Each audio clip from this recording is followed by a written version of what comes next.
Hi everyone, it's Kara. I am working on another one of my mini book / junk journals, and I was getting ready to do the cover and remembered a video that I had saved to my favorites here on YouTube from when I very first started to, look at YouTube and watch videos and think about doing things other than scrapbooking layouts. So I decided I was going to look at that again and see if I could actually use the technique in the video, which at the time I thought was gorgeous but scary. And so that's what I did today. I used a technique from, let's see, I believe it's Marla, and I think her channel is Lake Ave Designs, and this video is from 2010. I will put a link down below, and I apologize, my voice is a little off. I'm fighting a cold. So anyway, I wanted to show you this.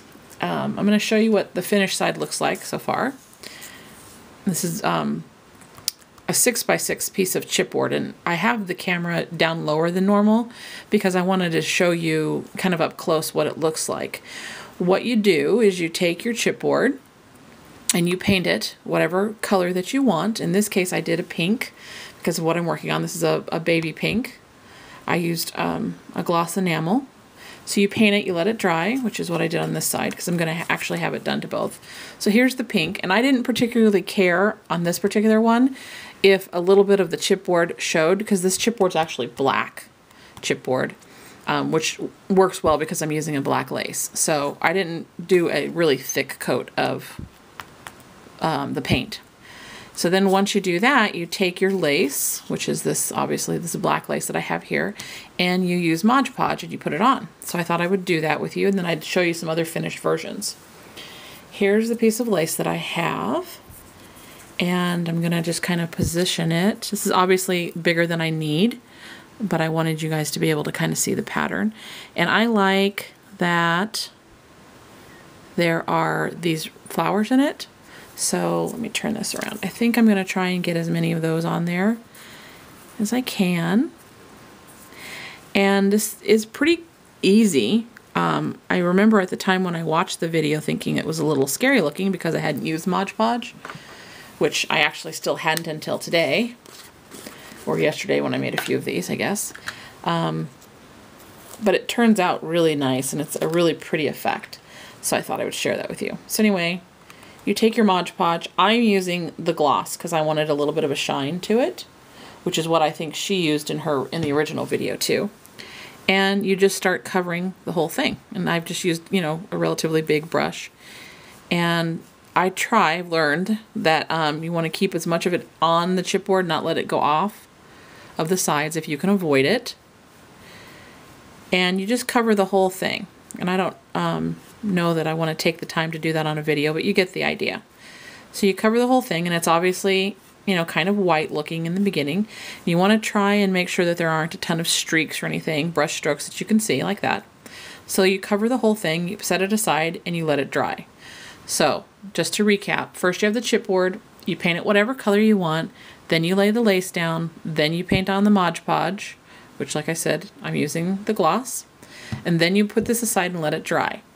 And you will get things like this one, which is what my cover is going to look like and is an example of the one down below.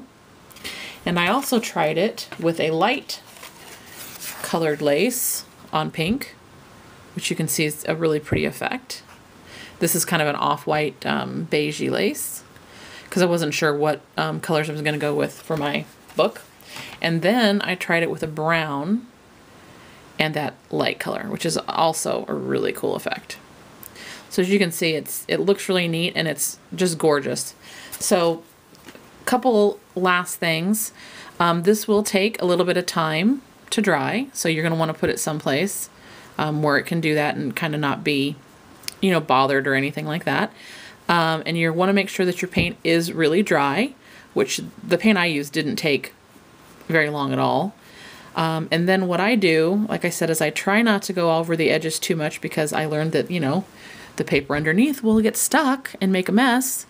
So I try to stick to the sides. And then to get a nice clean edge, like I have on the actual cover, which I'm not going to show you the other side, but here's the actual cover that I'm using, and you can see the edge is really nice, and you know, there's no ripped off lace like, let's see, no little kind of tattered pieces like on this one. You can kind of see the edges is a little bit more rough.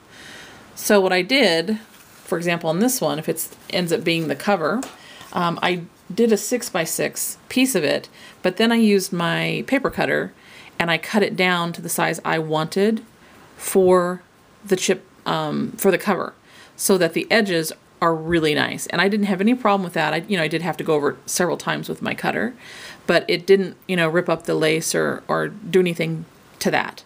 Just gave me a nice smooth edge when I was done. So I wanted to share that with you. I will put the link to the original video, like I said, and hopefully sometime today or tomorrow, I will also have the finished mini book to share with you. So hope you've enjoyed this. Hope you try it and have lots of fun. And if you do, post a video and let us see what you came up with. And thanks for watching. Bye.